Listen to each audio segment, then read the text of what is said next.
এক ভাইকে জিজ্ঞাসা করলাম, ভাই তুমি কেন জেলখানার ভেতরে আসছো? আর একজন কই, হুজুর জানেন না, ওর বাবাকে ঘুমের ওষুধ খাওয়াইয়া ওর বাবাকে রাতের বেলায় নিজে হাত দিয়ে নিজের বাবার গলা কেটেছে, জেলখানার মেহমান হয়ে গেছে। আমি বললাম, ও ভাই তুমি কেন জেলখানার মেহমান? ডাক দিয়া কই, হুজুর আমি কেন জেলখানার মেহমান জানেন নাকি? কেন বলো? বলে, আমার নিজের আপন বোনটারে আমি নিজে হাতে কাঁচি দিয়া জবেহ কইরা, ওই কাঁচি নিয়া রক্ত মাখা শরীর নিয়া আমি থানায় নিজে গিয়েছিলাম, আমার বোনকে আমি হত্যা করছি, আমারে কি কিছু করবেন না? চলে গেল, নিজের আপন বোনটারে পর্যন্ত হত্যা করে ফেললো, নিজে জেলখানার মেহমান হয়ে গেল। আমি বললাম, ও ভাই সিফাত তুই কি বাড়ি যাবি না? হুজুর বাড়ি কেমনে যাব? আমার তো মনে হয় একবারে সাজাই হয়ে যাবে। শেষ পর্যন্ত একদিন হাসিতে আমারে জড়ায়া ধরছে। ডাক দিয়ে বললাম, এত খুশি কেন? ডাক দিয়ে কই, হুজুর জানেন না, আমার আব্বা চোখের পানি ফেলে ফেলে কান্না করেছে, আর জজ সাহেবের বলেছে আমার ছেলে হত্যা করেনি, আমার ছেলের নামে শুধু শুধু মানুষ শুধু শুধু আমার সন্তানকে দোষারোপ করেছে। আমিও ভুল বুঝে মামলা দিয়েছি, আমি আপোষ করে নিতে চাই, আমার সন্তানকে আমি মুক্ত করতে চাই। জজ সাহেব বলে, ঠিক আছে, আপনি তো এখনো আপোষনামা জমা দেননি, আপনি আপোষনামা দ্রুত জমা দিবেন। ওই সিফাত মুক্তি পেয়ে চলে গেল বাড়িতে। আরে নবীর উম্মতের দল, আর একজন জেলখানার ভেতরে। ভাই আপনি কেন? বলে, হুজুর আমার মাকে ঘুমের ওষুধ খাওয়াইয়া আমার ভাবি মেরে ফেলেছে। আমি কি করছি জানেন নাকি? বলে, কি করছেন বলেন। রাতের বেলায় ভাবি ঘুমাইয়া আছে, ভাই যে ঘুমাইয়া আছে, পেটে তার বাচ্চা ভাবির। আমি কি করছি জানেন নাকি? দরজা আটকাইয়া কেরোসিন তেল ঢেলে দিয়ে আগুন ধরায় দিছি, ভাবিও পুড়ে গেছে, বেঁচে থাকা মেয়েটা মারা গেছে, পেটেরটাও মারা গেছে, জেলখানার মেহমান হয়ে গেছে। আসসালামু আলাইকুম ওয়া রাহমাতুল্লাহি ওয়া বারাকাতুহু।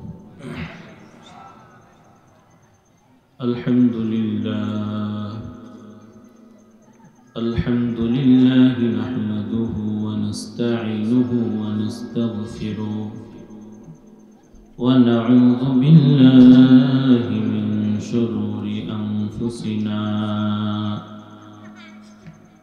من يهده الله فلا مضل له ومن يضلله فلا هادي له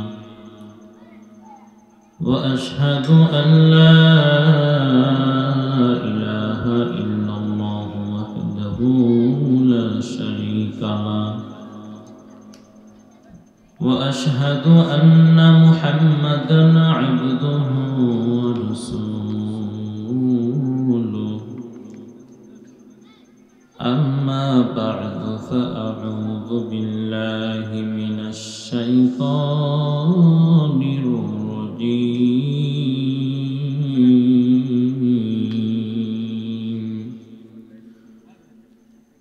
بسم الله الرحمن الرحيم.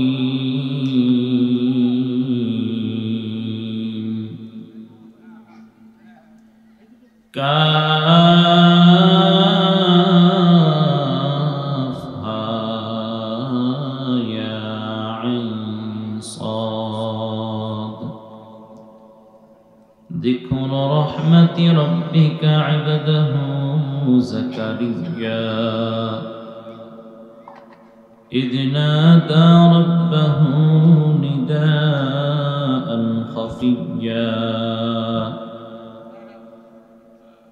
قال رب إني وهن العظم مني واشتعل الرأس شيبا ولم أكن بدعائك رب شقيا.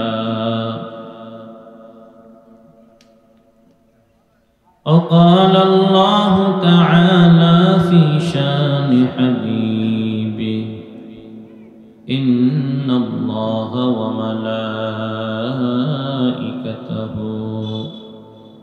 يصلون على النبي يا أيها الذين آمنوا صلوا عليه وسلموا تسليما.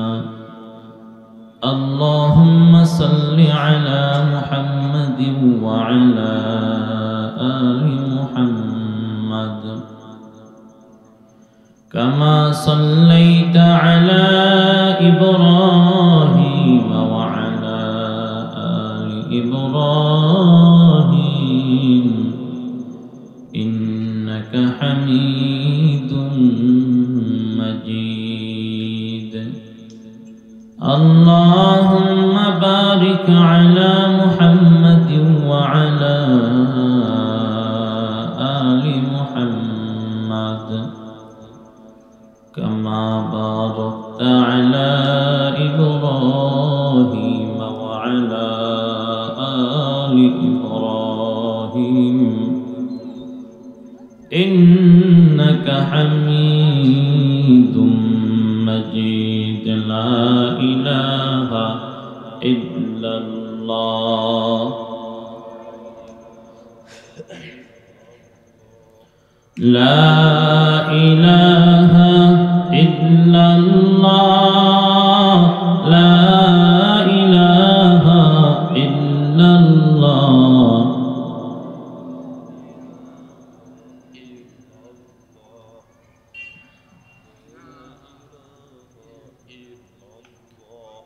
হাতে করে হাতের কাম পায়ে করে পায়ের কাম হাতে করে হাতের কাম পায়ে করে পায়ের কাম মুমিন মুসলমান মোহাব্বতের সাথে যাকো তোমার মাওলার নাম লা ইলাহা ইল্লাল্লাহ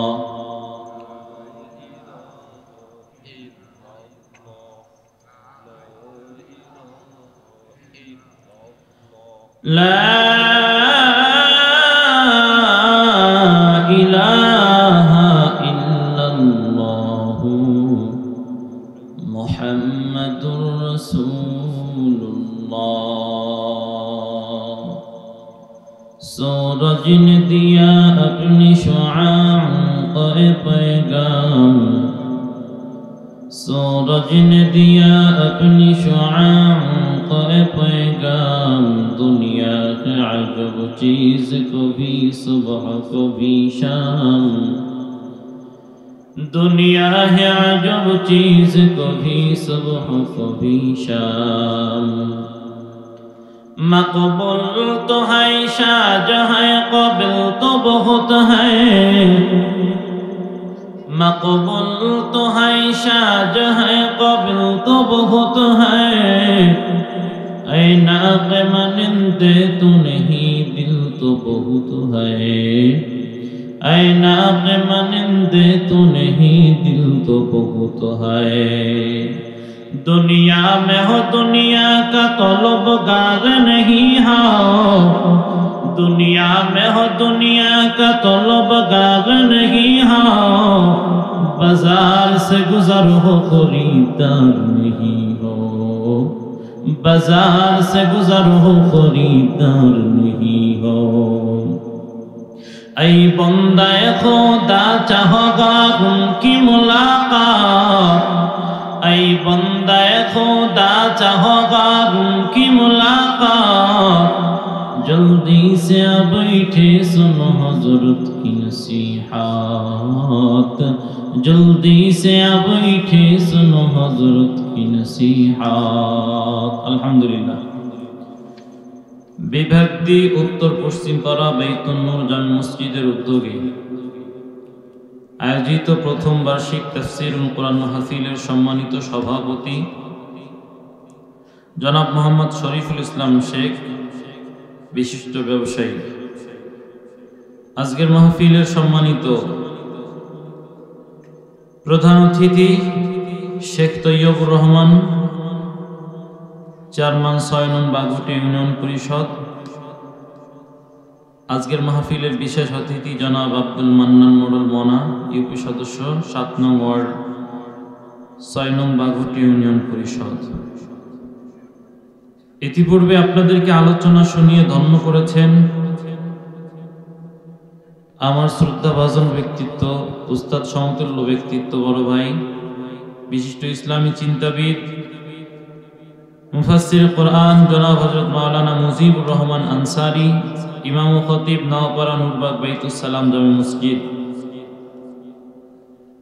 আলোচনা পেশ করে আপনাদেরকে ধন্য করেছেন বিশিষ্ট ইসলামী চিন্তাবিদ হযরত মাওলানা আনিসুর রহমান ভৈরবী। এছাড়া আরো যত ওলামায়ে কেরামগণ এসেছেন, আসবেন, উপস্থিত আছেন, বিভিন্ন জায়গার, বিভিন্ন গোত্রের, বিভিন্ন এলাকা সম্মানিত ব্যক্তিবর্গ এখানে উপস্থিত আছেন। সকলকে আন্তরিক মোবারকবাদ জানিয়ে সকলকে নিয়ে দয়াময় রব্বুল আলামিনের দরবারে শুকর আদায় করতে চাই যে মহান মালিক আমাদেরকে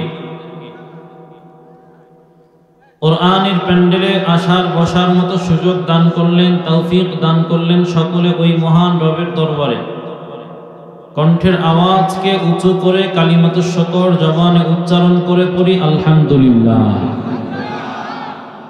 লক্ষ কোটি দুরূদ ও সালাম বর্ষিত হোক মানবতার মুক্তির দিশারি বিশ্ব নবী, শেষ নবী, মহানবী, শ্রেষ্ঠ নবী জনাবে মুহাম্মদুর রাসূলুল্লাহ সাল্লাল্লাহু আলাইহি ওয়াসাল্লামের উপর।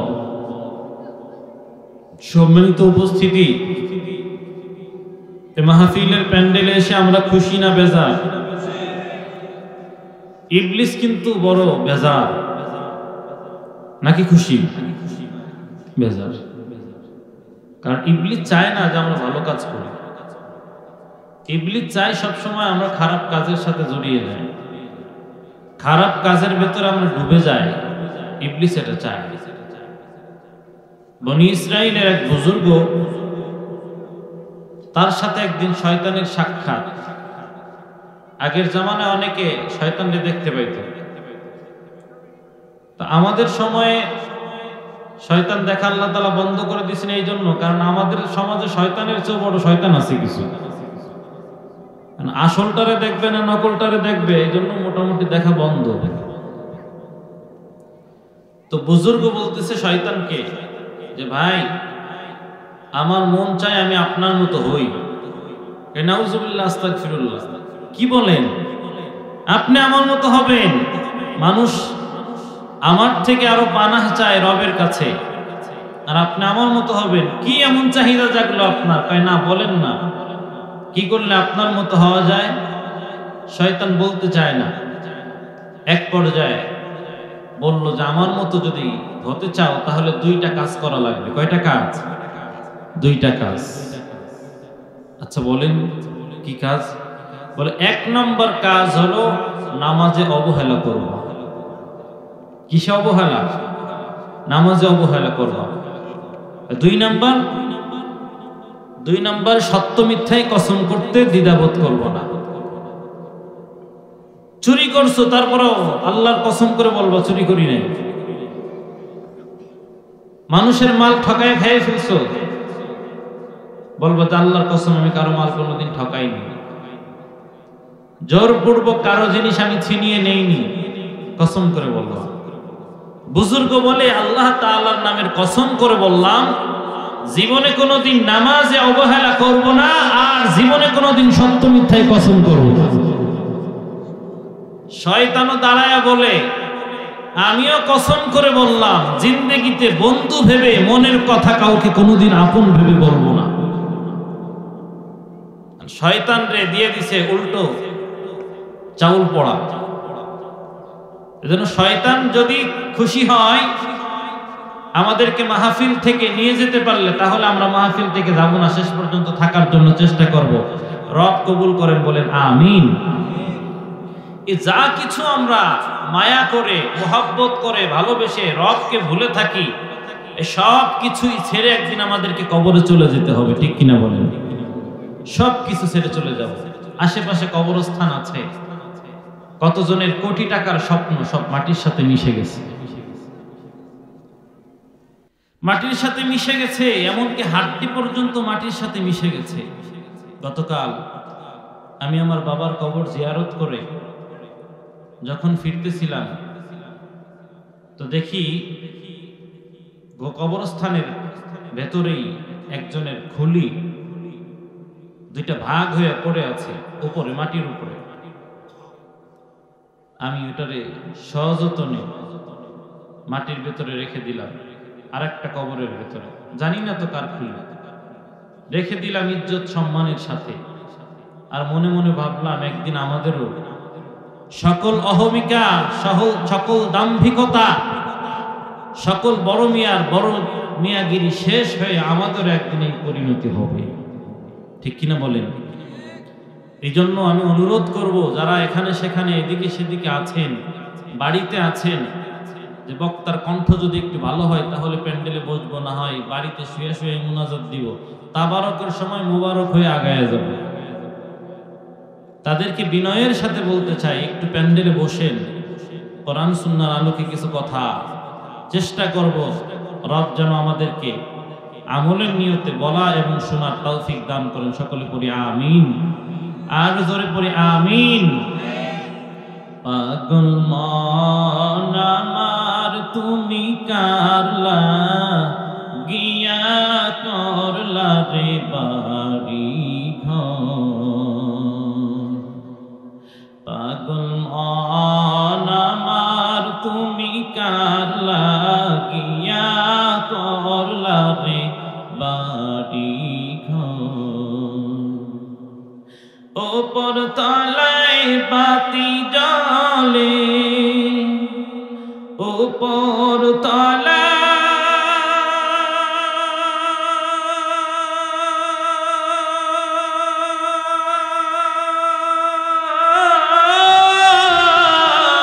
বাতি জ্বলে, নিচ তলাতে অন্ধকার তুমি কার লাগিয়া করলা রে বাড়ি ঘর।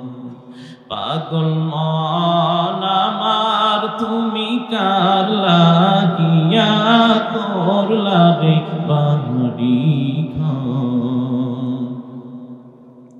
ভাই বলো বন্ধু বলো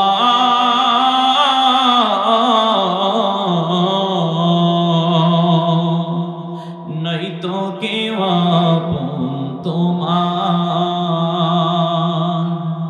ভাই বলো বন্ধু বলো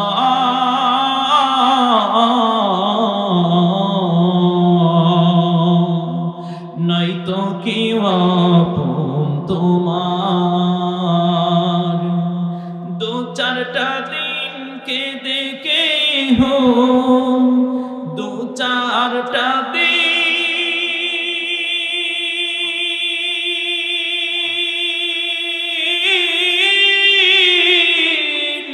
কেঁদে কেহ রাখবে না যে খোঁজ খবর তুমি কার লাগিয়া করলা রে বাড়ি ঘর। পাগল মন আমার তুমি কার লাগিয়া করলা রে বাড়ি ঘর। দুদিনেরই রং তামাশা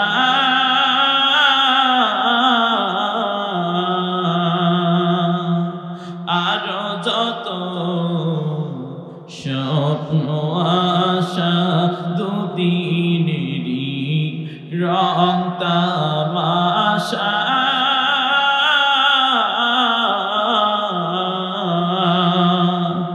আরো যত স্বপ্ন আশা, সবাই আয়োজন বৃথা যাবে, সবাই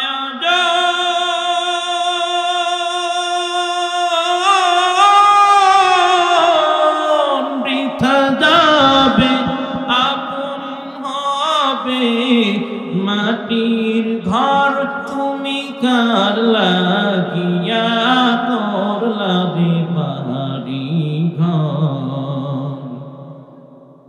পাগল মন আমার তুমি কার লাগিয়া করলা রে বাড়ি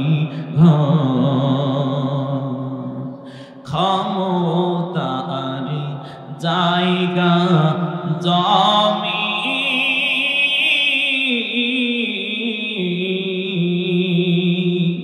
ব্যাংকের যত টাকা করি ক্ষমতা আর বাড়ি গাড়ি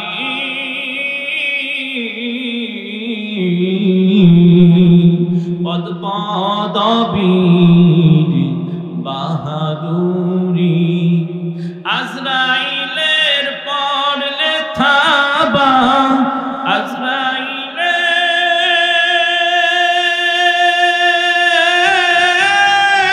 আজরাইলের পড়লে থাবা পাইবা না পথ পালাবার তুমি কার লাগিয়া করলা রে বাড়ি ঘর পাগল মন আমার তুমি কার লাগিয়া করলা রে বাড়ি ঘর।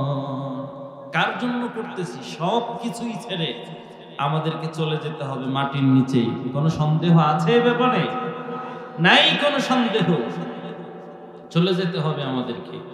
এই জন্য বিনয়ের সাথে অনুরোধ করে বলছি, আমরা সবাই চলে আসি মাহফিলের প্যান্ডেলে। আর আমরা যারা এখানে এসেছি একটু অনুগ্রহপূর্বক সবাই সামনের দিকে আগায় বসে জিকিরের সাথে, এরপর আমরা আলোচনায় যাই। যারা জান্নাতের দিকে আগাতে চান তারা সামনের দিকে এগিয়ে আসেন জিকিরের সাথে। লা ইলাহা ইল্লাল্লাহ, লা ইলাহা ইল্লাল্লাহ। আসেন আসেন আসেন, সবাই আসেন ভাই, সবাই একটু আগে আসেন সামনে। লা ইলাহা ইল্লাল্লাহ, লা ইলাহা ইল্লাল্লাহ,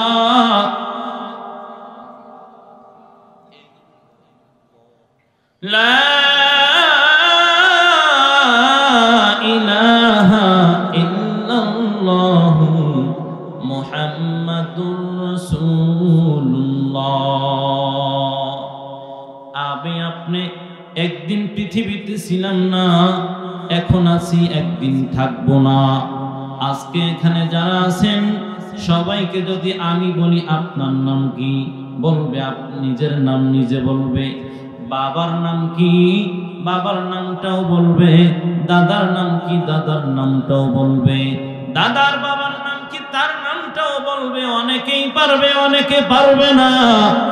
অনেকে আছে দাদার দাদার নামটা পর্যন্ত পারবে, কিন্তু দাদার বাবার নাম কি কেউ বলতে পারবে না। আমি আশাবাদী কেউ বলতে পারবে না রে মুমিন।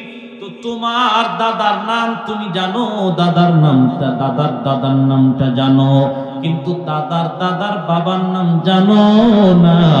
অথচ তারাও একদিন এই পৃথিবীর বাসিন্দা ছিল, ঠিক কিনা? তুমিও মনে রেখো, ভুলে যাইও না। আজ তুমি যত বড় নেতা হও না কেন,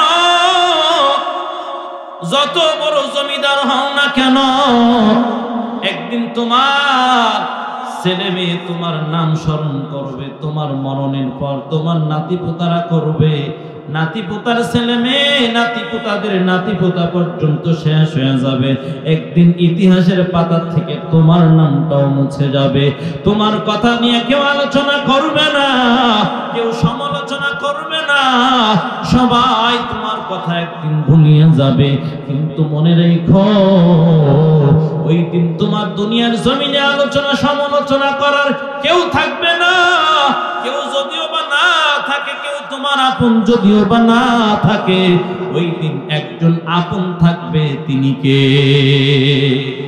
আরো জোরে বলেন কে? জোর হলো না, আরো জোরে সবাই মিলে। আল্লাহ আপন থাকবে, আল্লাহ ছাড়া কেউ আপন থাকবে না। সবাই ভুলে যাবে, আল্লাহ আপনারে ভুলবেন না। আপনি আমি যখন মায়ের পেটের ভেতরে ছিলাম, রব্বুল আলামিন আসমান জমিন সৃষ্টি করেছেন 6 দিনে, কিন্তু আপনাকে আমাকে রব্বুল আলামিন 6 দিনে সৃষ্টি করে নাই, 6 ঘন্টায় করে নাই, 6 মুহূর্তেও রব করেন নাই। রব্বুল আলামিন মায়ের পেটের ভেতরে 40 দিন পর্যন্ত আমি ছিলাম 1 ফোঁটা নাপাক পানি। এরপরের 40 দিন ছিলাম আমি রক্তের একটা ভান্ডার, রক্তের একটা দলা, রক্তের একটা স্বাভাবিক একটা রক্তের জমাট বাঁধা একটা বিষয় ছিলাম, বস্তু ছিলাম আমি। এরপরের 40 দিন আমি ছোট্ট গোষ্ঠীর টুকরা হয়েছি। এই 3 4 মাস সময় কেটে গেছে। 41 40 দিন, 42 80 দিন, 43 120 দিন, 4 মাস হওয়ার পর আপনার আমার ভেতরে রব্বুল আলামিন রূহ ফুঁকে দিয়েছেন। রব্বুল আলামিনের আদেশ আসছে, তখন আমি আপনি নড়াচড়া শুরু করেছি, তখন আমি আপনি পাটা সোজা করি, হাতটা উঁচু করি, তখন মা বুঝছে মায়ের পেটের ভেতরে একটা সন্তান আসছে। রব্বুল আলামিন ডাক দিয়ে বলেন, ও পয়গম্বর, জগৎবাসী যদি আপনার কাছে জানতে চায়, দুনিয়ার মানুষ আপনার কাছে যদি প্রশ্ন করে, ওয়াসআলুনাকা আনির রূহ, যদি আপনার কাছে প্রশ্ন করা হয় রূহ কাকে বলা হয়, কাকে বলা হয়, নবী আপনি বলে দিবেন, কুলির রূহু মিন আমরি রাব্বি, রূহ হচ্ছে আল্লাহ তাআলার আদেশ। আল্লাহ আদেশ করেছেন, আমি নড়াচড়া শুরু করে দিয়েছি। আবার যখন আল্লাহ তাআলা আদেশ করবেন, আমি মরে যাব, আপনি মরে যাবেন, সবাই মরে যাব, সবাই চলে যাব, আমার 2টা হাত আগের মতো থাকবে, 2টা পা আগের মতো থাকবে। এরপরেও মানুষ ডাক দিয়া বলবে, হিলালুদ্দিন আল আজাদের লাশটা কই, কখন তাকে দাফন করা হবে, কোথায় তাকে কবর, তার জন্য কবর খনন করা হয়েছে, অথচ আমার হাতও আছে, পাও আছে, নাকও আছে, মুখও আছে, সব কিছুই আছে, তারপরে আমার নাম ধরে ডাকে না। কারণ এতদিন পর্যন্ত যে আমাকে ডেকেছেন, এই আমিটাই হলো আল্লাহ তাআলার আদেশ, তার নাম হলো রূহ। মায়ের পেটের ভেতরে রব আপনার জন্য আমার জন্য আপন ছিলেন। মায়ের পেটের ভেতরে রব মায়ের নাপাক রক্ত জমিনে আসা বন্ধ করে দিয়া, মায়ের নারীর সাথে আপনার নারীর কানেকশন দিয়া, সংযোগ দিয়া রব মায়ের পেটের ভেতরে আপনারে বাঁচায় রাখলেন। চতুর্দিকে পানি আর পানি, পানির থলের ভেতরে রব আপনাকে আমাকে বাঁচায় রাখলেন। অথচ দুনিয়ার জমিনে একটা বাচ্চাকে 30 সেকেন্ডও যদি পানির ভেতরে নাকটা শুধু চুবায়া ধরা হয়, বাঁচবে না, মরে যাবে, ছটফট করা শুরু করবে। অথচ মায়ের পেটের ভেতরে রব 10 মাস 10 দিন পর্যন্ত কেমনে বাঁচায় রাখলেন, কুদরতি ভাবে বাঁচায় রাখলেন। 10 মাস 10 দিন পর সন্তান জমিনের ভেতরে এসেছে, খানার প্রয়োজন। রব্বুল আলামিন সন্তানের জন্য মায়ের স্তনের ভেতরে দুধের ব্যবস্থা করে রেখেছেন। এমন দুধ, যেই দুধ এতটা গরম না, বাচ্চার জিহ্বাটা পুড়ে যাবে, বাচ্চার মুখের ভেতরে সমস্যা হবে। আবার এত ঠান্ডা না, যা খাইলে বাচ্চার পেট খারাপ হবে। এতটা ঘন না, যা খাইলে বাচ্চার পায়খানা করতে সমস্যা হবে। আবার এতটা পাতলা না, যা খাইলে শরীরে কোনো কাজ আসবে না, শরীরে কোনো উপকার আসবে না। এতটা পাতলাও না, যতটুকু প্রয়োজন রব্বুল আলামিন দিয়েছেন। মায়ের পেটের ভেতরে খাওয়াইলেন, দুনিয়ায় আসলাম। দুনিয়ায় আসার পর মায়ের দুধ পান করলাম। 8-9 মাস বয়স যখন হয়ে গেল, আল্লাহ তাআলা একটা দাঁত দিলেন, 2টা দাঁত দিলেন ক্রমান্বয়ে। ছোট্ট কালচারে দাঁত দিয়ে ভরে দিলেন, দাঁতগুলো মুখটা ভরে গেল, কিন্তু আমি তো বড় হতেই আছি, আমি তো বড় হচ্ছি। রব্বুল আলামিন এই দাঁতগুলোর 1-2টা করে ফেলে ফেলে রব্বুল আলামিন বড় বড় দাঁত গালের ভেতরে দিয়ে দিলেন। দাঁতগুলো দেওয়ার পর এবার মুখটা পুরো ভরে গেল। এরপরও আমি ক্রমান্বয়ে বড় হচ্ছি, হতে হতে আরো বড় যখন হয়ে গেলাম, তখন আমার মাড়ির দিকে আরো দাঁত হতে লাগলো। ব্যথা করে মুরব্বীদের বলি, কি ব্যাপার, আমার দাঁতের মাড়ি কেন ব্যথা করে? মুরব্বীরা ডাক দিয়ে কয়, তোমার আক্কেল মাড়ি উঠতেছে। আক্কেল মারি উঠতেছে। এই আক্কেল মারি উঠলো, তবু আকল তোমার হলো না, জ্ঞান তোমার হলো না, তুমি রবকে চিনলা না। রব তোমার কত সুন্দর করে চেহারা দান করছে, কত সুন্দর দুইটা চক্ষু দান করছে, কত সুন্দর নাক দান করছে, কত সুন্দর তোমাকে দুইটা কান দান করছেন, কত সুন্দর করে আল্লাহ তাআলা তোমার কণ্ঠ দান করছেন। এই সব নিয়ামত খাও, অথচ রবকে চিনো না, রবকে ডাকতে পারো না, রবের কুদরতি কদমে তোমার মাথাটা নত করতে পারো না। রব্বুল আলামিন বলেন, ও গোলাম তুই আমারে ডাক, আমি তোর ডাকের সাড়া দেওয়ার জন্য সদা সর্বদা প্রস্তুতি নিয়ে আছি। চিল্লায়া বলেন আল্লাহু আকবার। রবরে যদি আমরা ডাকি, রব কি সাড়া দেন? রব কি শুনেন? রব্বুল আলামিন সে কথাও বলেন, উজিবু দাওয়াতাদ দাঈ ইযা দাআন ফালইস্তাজিবু লি ওয়াল ইউমিনু বি লাআল্লাহুম ইয়ারশুদুন। রব্বুল আলামিন বলেন, আমাকে যখন কেউ ডাকে আমি তার ডাকের সাড়া দিয়ে দেই। রবের কাছে চাও, রব দিতে পারেন, এ জমিনে অন্য কেউ দিতে পারে না। সব কিছু দেওয়ার মালিক একজন, তিনি কে? আল্লাহ তাআলা বলেন, শোনো, আমার কাছে ডাইকা অনেকে পাইছে, তুমিও ডাকো। তুমি যদি ডাকো আমি তোমার দেওয়ার জন্য প্রস্তুতি নিয়ে আসি। পয়গম্বর বলেন, মাল্লাম ইয়াসআলিল্লাহ ইয়াগদাব আলাইহি। পয়গম্বর বলেন, যে ব্যক্তি আল্লাহর কাছে চায় না, আল্লাহ তাআলা তার উপরে রাগান্বিত হয়। আমরা যদি একবার মসজিদের জন্য টাকা চাইছি 500 টাকা, এক মাস পরে আবার যদি 500 টাকা চাই, বলবে কি প্রত্যেকদিন তোমাদের মসজিদে 500 টাকা দেওয়া লাগে? রাগ হয়ে যাবে। অথচ রবের কাছে না চাইলে রব বেজার হন। রব্বুল আলামিন সূরা মারিয়ামের ভেতরে জগৎবাসীর জানায় দেন, ও জগৎবাসী শোনো, আমার কাছে চাইবা, চাওয়ার ধরনটা কেমন হবে আমার নবী জাকারিয়ার কাছ থেকে শুনে নাও, শিখে নাও। তোমরা আমার কাছে চাইবা, আমি তোমাদের চাওয়া পূরণ করব, তোমাদের কামনা পূরণ করব, তোমাদের বাসনা পূরণ করব। চাওয়াটা কেমন হবে শোনো। রব্বুল আলামিন বলেন, কাফ হা আইন সাদ। এই হরফগুলোকে হরফে মুকাত্তাআত বলা হয়, বিক্ষিপ্ত হরফ বলা হয়, আলাদা আলাদা হরফ বলা হয়। এই হরফগুলোর অর্থ কি রব্বুল আলামিন ছাড়া কেউ জানেন না। রব্বুল আলামিন এই হরফগুলো দিয়া কুরআনুল কারীমের ভেতরে রব্বুল আলামিন একটা লক মেরে দিয়া জগৎবাসীরে জানায় দেন, আমার কোরআনের আয়াতগুলো বেঈমানগুলো চুরি করতে পারে, বেঈমানগুলো কোরআনের আয়াত নষ্ট করে ফেলতে পারে। এই জন্য আমি এমন লক মেরে দিলাম, আমার কোরআনের আয়াত তো দূরের কথা, কোরআনুল কারীমের একটা জের জবর নুক্তাও যেন চুরি করতে না পারে। চিল্লায়া বলেন আল্লাহু আকবার। রব্বুল আলামিন বলেন, যিকরু রাহমাতি রাব্বিকা আবদাহু যাকারিয়া। রব্বুল আলামিন পয়গম্বরকে জানায় দেন, পয়গম্বর আমি যা আপনার কাছে বর্ণনা করেছি, যা আপনার কাছে বলছি, যা আপনার সামনে উপস্থাপন করছি, শুনেন। এটা হলো আপনার রবের গোলাম জাকারিয়ার প্রতি অনুগ্রহ। জাকারিয়াকে কেমনে রব সাহায্য করেছিলেন তার একটা উদাহরণ। চিল্লায়া বলেন আল্লাহু আকবার।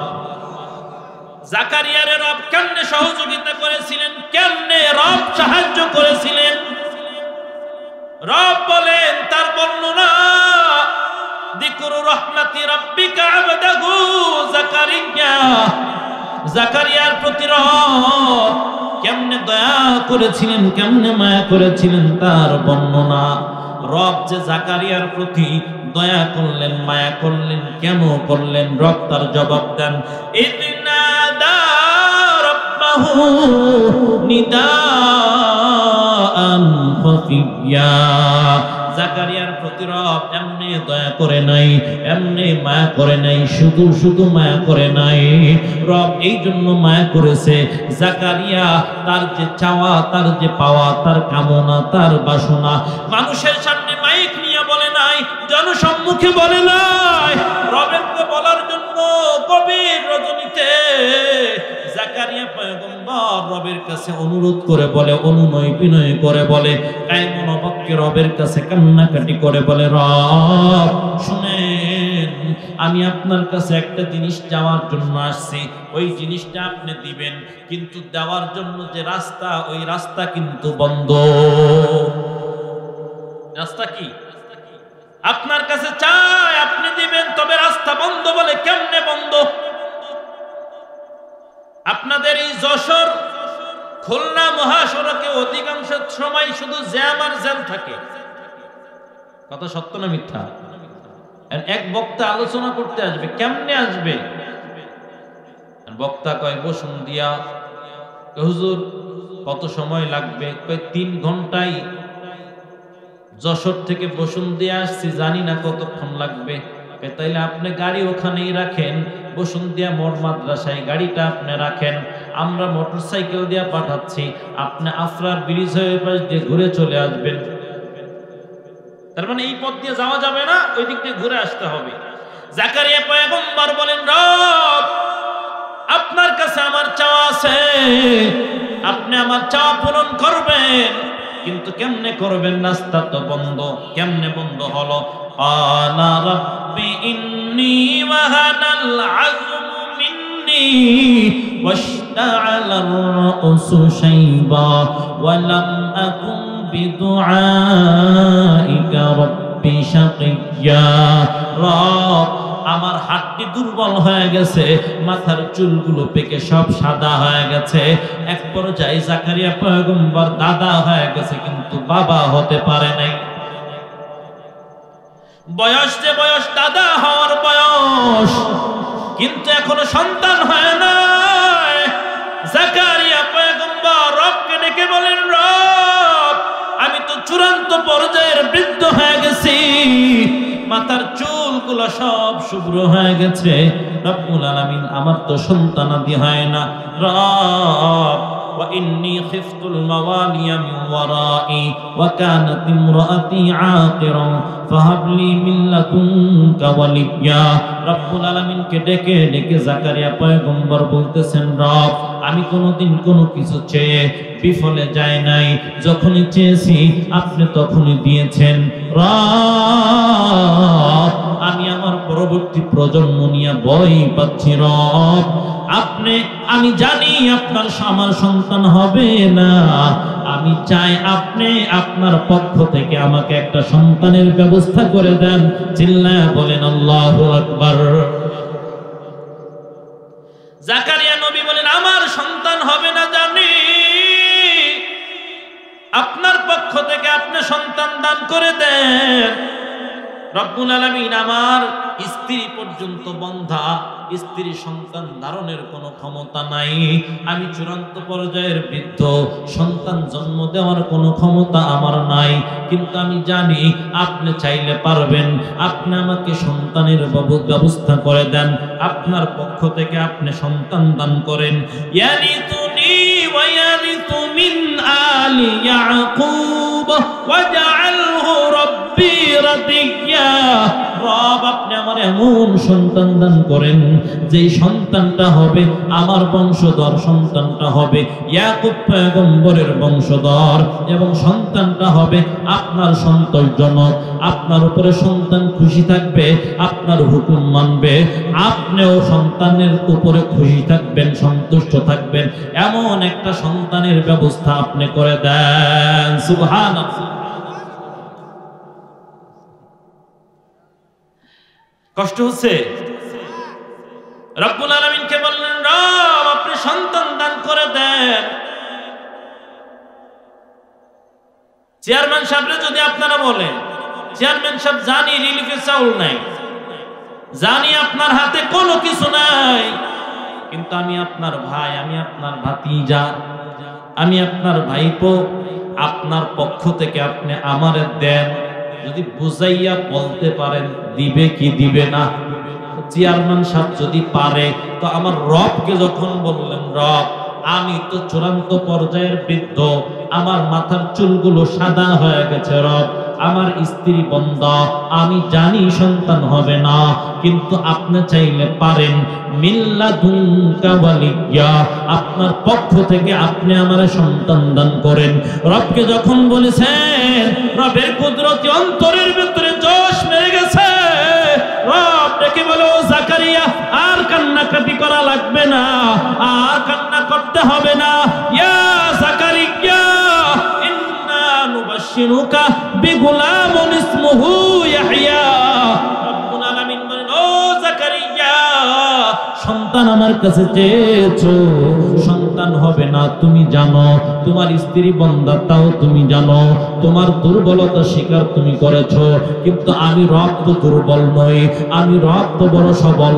তুমি যখন চেয়েছো আমি সন্তান দিব, শুভ সংবাদ শোনায়া দিলাম, পাশাপাশি সন্তানটার নাম আমি আল্লাহ আমার কুদরতি জবান দ্বারা রেখে দিলাম, তোমার সন্তানটার নাম হবে ইয়াহইয়া।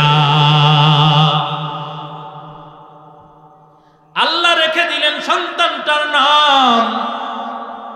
অথচ আমরা আল্লাহর কাছে সন্তান চাই না, আমরা সন্তান চাই গাজী কালুর মাজারে। কথা বলে না। আমরা সন্তান চাই গামছা বাবার কাছে, আমরা সন্তান চাই ল্যাংটা বাবার কাছে, আমরা সন্তান চাই খান জাহান আলীর কাছে, আমরা সন্তান চাই খাজা মঈনুদ্দিনের কাছে, আমরা সন্তান চাই নপাড়া পীর সাহেবের কাছে, আমরা সন্তান চাই বিভিন্ন পীরের দরবারে। কেউ সন্তান দেওয়ার পারে না, কেউ সন্তান দিতে পারে না। সন্তান যিনি দিতে পারেন তার নাম কি চিল্লায় বলেন? সন্তান একজন দিতে পারে, তার নাম আল্লাহ। আল্লাহর কাছে সন্তান চাই না, সন্তান যখন বাবার কাছে যায় সন্তান ঠিকই হয়, ওই সন্তান নেককার সন্তান হয় না, ওই সন্তান হয় পরবৎকার সন্তান, ঠিক কিনা? এ মুমিনের দল, আল্লাহ তাআলা ছাড়া কারো কাছে কেউ যদি সন্তান হয়, দেশের যত আলেম আছে সবার কাছে পারলে পরামর্শ করবেন। হিলাল উদ্দিন আল-আজাদ বলেছে, আল্লাহ তাআলা ছাড়া কারো কাছে কেউ যদি সন্তান চাই, সে সাথে সাথে মুশরিক হয়ে যাবে, তার বউ তালাক হয়ে যাবে। কথা সত্য না মিথ্যা? একজন ইমানদার আর একজন বেঈমান, স্বামী স্ত্রী সম্পর্ক থাকতে পারে? হ্যাঁ, স্বামী স্ত্রী সম্পর্ক থাকতে পারে না, সাথে সাথে তালাক হয়ে যাবে। এরে নবীর উম্মতের দল, আমরা এটা করি কেন, কি জন্য করি? একটা কারণ, সেটা হলো আমার আপনার ইমানের ভেতরে ভেজাল ঢুকছে, এই ভেজালের কারণে এই সমস্যা। এই জন্য আজকে অনুরোধ করে বলে যায়, ইমানের ভেতরে যে ভেজাল ঢুকছে, এই ভেজালকে পরিশুদ্ধ করে পাক্কা ইমানদার হইয়া আমলে সালেহ করে কবরে যাইতে হবে। আল্লাহ তাআলা আমাদেরকে ভেজাল মুক্ত ঈমান এবং আমলকে আমল করার তৌফিক দান করেন। সকলে পড়েন আমিন। লাল নীল সাদা বেগুনি রং বেরঙের সিলমারা, লাল নীল সাদা বেগুনি রং বেরঙের সিলমারা, এই জামানার অধিকাংশ মানুষ যে ঈমান হারা, এই জামানার অধিকাংশ মানুষ যে ঈমান হারা। লাল নীল সাদা বেগুনি রং বেরঙের সিলমারা, ভেজাল কোনটাতে আছে যাই না সহজে ধরা, ভেজাল কোনটাতে আছে যাই না সহজে ধরা। সোনার বাংলায় নাই রে সোনা আছে বাংলাদেশ, তারপরেও তাতে দেখো ভেজালের নেই শেষ। সোনার বাংলায় নাই রে সোনা আছে বাংলাদেশ, তারপরেও তাতে দেখো ভেজালের নেই শেষ। লাখ শহীদের রক্ত মাখা চাদর মুড়ি দিয়া, খাঁটি সোনার সবটুকু যে গেছে কবে নিয়া, তোমার আমার লাগি মহা দরদি সাজে যারা, ভেজাল কোনটাতে আছে যাই না সহজে ধরা, ভেজাল কোনটাতে আছে যাই না সহজে ধরা। মুসুরির ডাল সোয়াবিন তেল সাদা সাদা মুড়ি, খাইলে পরে মিয়া ভাই তোর নষ্ট হবে বুড়ি। মুসুরির ডাল সোয়াবিন তেল সাদা সাদা মুড়ি, খাইলে পরে মিয়া ভাই তোর নষ্ট হবে বুড়ি। খাঁটি মধুর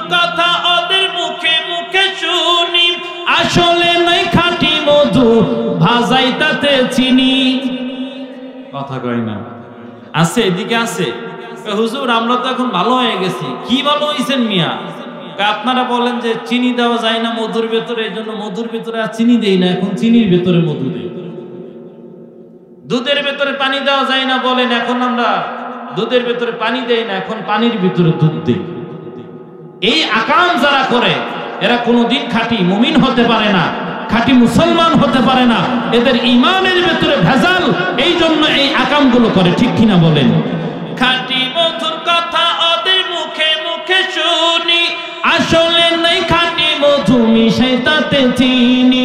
ইউরিয়া সারে মুড়ি ভাজে, ইউরিয়া সারে মুড়ি ভাজে, সোয়াবিনে পাম অয়েল ভরা ভেজাল কোনটাতে আছে যাই না সহজে ধরা, ভেজাল কোনটাতে আছে যাই না সহজে ধরা। আধুনিকা মেয়েরা আজ চুলগুলোকে কেটে রাস্তাঘাটে চলে রে ভাই পুরুষের মতো হেঁটে। আধুনিকা মেয়েরা আজ চুলগুলোকে কেটে রাস্তাঘাটে চলে রে ভাই পুরুষের মতো হেঁটে। হরেক রকম প্রসাধনী মুখেতে দেয় মেখে, কালো চেহারাকে দেয় যে সুন্দর করে ঢেকে। রাগ করতেছেন? নাই এই মানুষ চেহারা কাকের মতো কালা, হাবিজাবি মাখায় হয়ে গেছে মূলার মতো দলা। মূলার দাম বেশি না বেগুনের দাম বেশি? বেগুনের দাম বেশি না? সাবেক প্রধানমন্ত্রী শেখ হাসিনা পর্যন্ত বলছিল যে আপনারা কুমড়া দিয়ে বেগুনি বানায় খান, এত পরিমাণে দাম বাড়ছিল। চিন্তা করে দেখেন, আমার মা আমার বোন, মূলার মতো ধলা হওয়ার দরকার নাই, সুন্দর হওয়ার দরকার নাই। অন্তরের ভেতরে কোরআনের আলো ঢুকান, নবীর স্ত্রীদের অনুসরণ করে চলেন, কালো মেয়েটাও জগৎ বিখ্যাত ওলিয়ে কামেলের মা হয়ে যাবে। ঠিক কিনা বলে? খালি সুন্দর হওয়ার জন্য সব পাগল। আমরাও সুন্দরের পাগল। ফরিদপুরের থেকে মেয়ে আসছে দেখার জন্য আপনাদের বিভাগ দিই, এত কষ্ট করে আসছে, আসার পরে মোটামুটি মাইয়া দেখে ওরে মা এ দেখি জান্নাতের হুর, আমার বাড়ি অনেক দূর ফরিদপুর। সন্তান স্টক করার কায়দা। কি করবি বাবা? কয়টারে বিয়ে করে না নিয়ে গেলে তো সবকিছুই মিস করে ফেলবে। টাকা নিয়ে আসিনি তো, টাকা বিকাশে পাঠিয়ে দিতে বলো আব্বাকে। তো 25-30 হাজার টাকা পাঠিয়ে দিছে, মোটামুটি একটা নাকফুল আর কিছু টলিমলির ভিতরে যা লাগে কিছু কিনে বিয়ে করে নিয়ে গেছে। মহারানা 5 লক্ষ টাকা। কত? 5 লক্ষ টাকা মহারানা। এখন সকালে ঘুমের থেকে ছেলেও ওঠে না, পুত্রবধূ ওঠে না। উঠছে 9টার সময়। এখন কই কিরে বাবা কাঁদিস কেন? কান্নাকাটি করতে করতে চোখ ফুলে লাল হয়ে গেছে। কাঁদিস কেন? বৌমা পছন্দ হয় নাই। বৌমা কই পাচ্ছ? কই যেটা নিয়ে ঘুমায় থাকলে এটা কি? কই আলকাতরাতুন নিসা। কই মানে কই রাস্তা যে পিচ দেয় না, পিচ ঢালায় আগে যে আলকাতরা দেয় এর চেয়ে বেশি কালা। কই তুই যে বললি জান্নাতের হুর, কই মা ফাউন্ডেশন ছিল মজবুত, মেকআপ করছিল নিখুঁত, আমি হয়ে গেছিলাম অদ্ভুত। এখন বুঝতে পারছি ঘাড়ে চাপছে কালা ভূত, হারায় গেছে শরীরের সব জুত। মা কয় তুই সারা রাত করছিস কান্না, এখন আমি করি কান্না, বন্ধ হয়ে যাক রান্না। মা বোনরা কয় হুজুর আপনি যতই যা বলেন না কেন, ওই যে 5 লাখ টাকা লেখাইছি, কমপক্ষে 3 লাখ টাকা না নিয়ে ছাড়বো না। এই জন্য আমার যুবক ভাইদের বলবো, এর মা বোনরা যা করে করো, তুমি তোমার জীবন সঙ্গীটা বেছে নিও, নাহলে আজীবন জ্বলতে হবে। ঠিক কিনা বলেন? আধুনিকা মেয়েরা আজ চুলগুলোকে কেটে রাস্তাঘাটে চলে রে ভাই পুরুষের মতো হেঁটে। হরেক রকম প্রসাধনী মুখেতে দেবে খে, কালো চেহারাকে দেয় ভাই সুন্দর করে ঢেকে। ও যুবক ভাই জীবন সঙ্গী বেছে নিও, খাইও না তাতে ধরা, ভেজাল কোনটাতে আছে যাই না সহজে ধরা, ভেজাল কোনটাতে আছে যাই না সহজে ধরা। নামাজ নাই রে রোজা নাই রে সাজে মুসলমান, দাবি করে জান্নাতেরই বড় মেহমান। নামাজ নাই রে রোজা নাই রে সাজে মুসলমান, দাবি করে জান্নাতেরই বড় মেহমান।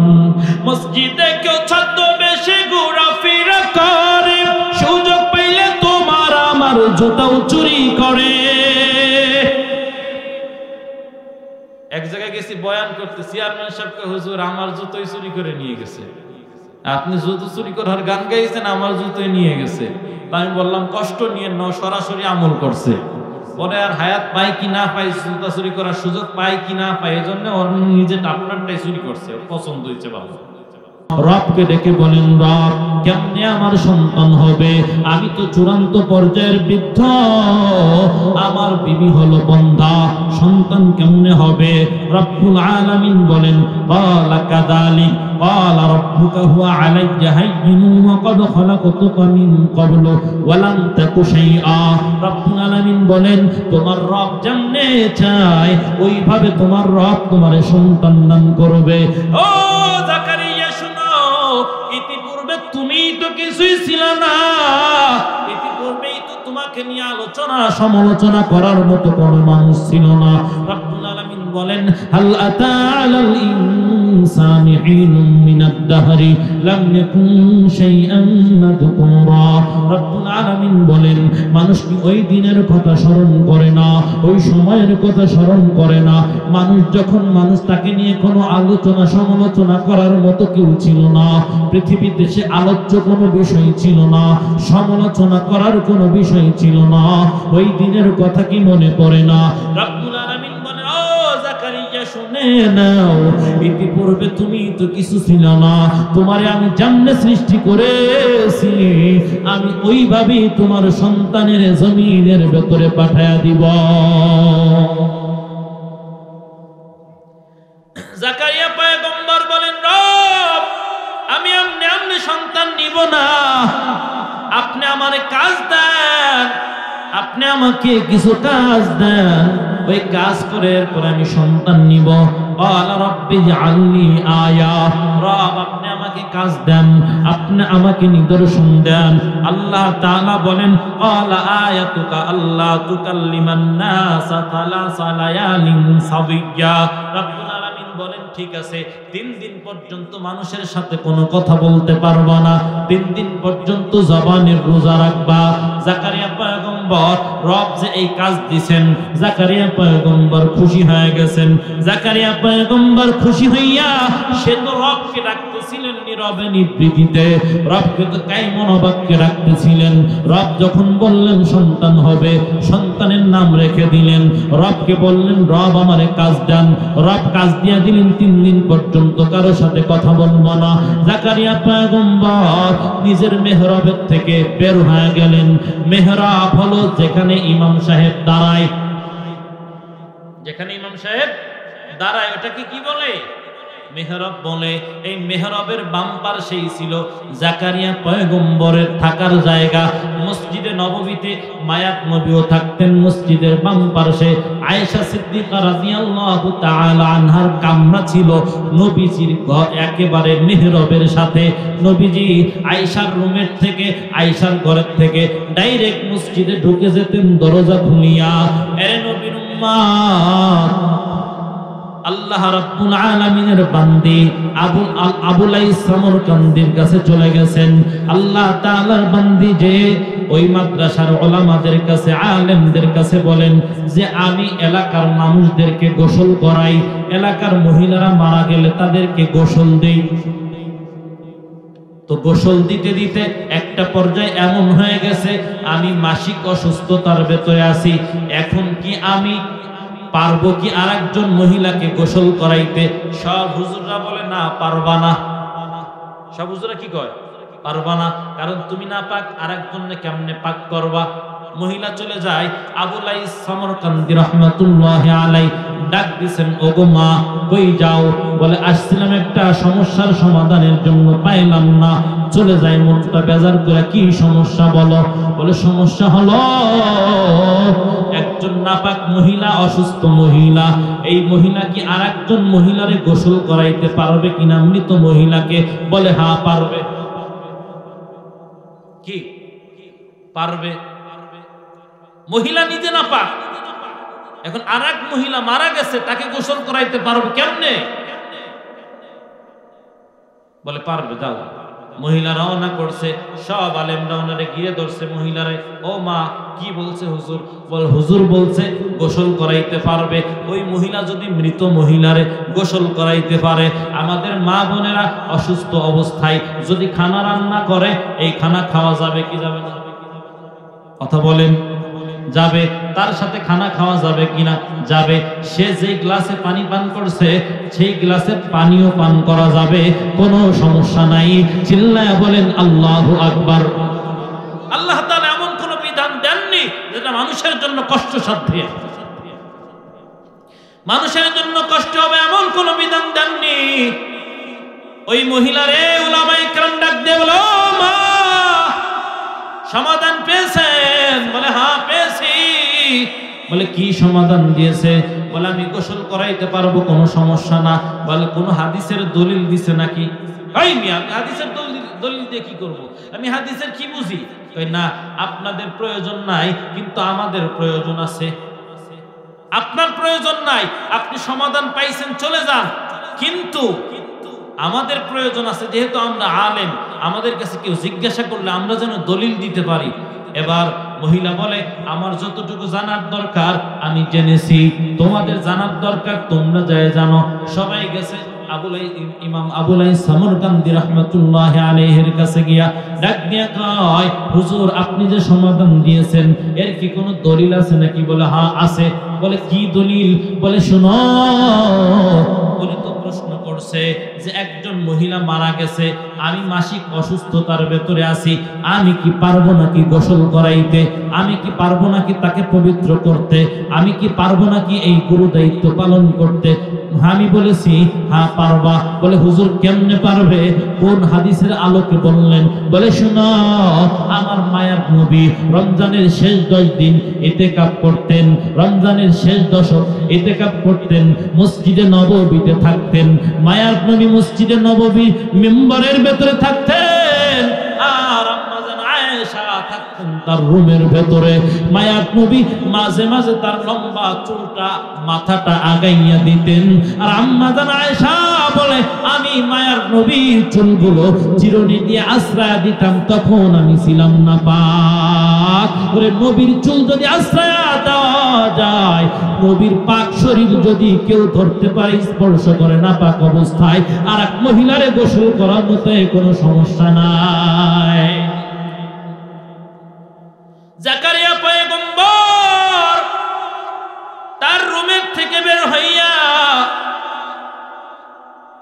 কওমকে ডেকে বলে, ও আমার কওম, فخرج على قومه من المحراب فأوحى إليهم أن سبحوا بكرة وعشيا। জাকারিয়া পয়গম্বর ডেকে বলেন, আমার কওমের মানুষ শোনো, তোমরা সকাল সন্ধ্যায় রবের তাসবিহ তেলাওয়াত করো। সুবহানাল্লাহ। সকাল সন্ধ্যায় কার তাসবিহ তেলাওয়াত করবা? তা আমরা সকাল সন্ধ্যায় অন্যায় কাজ করি বেশি, ঠিক কিনা বলেন?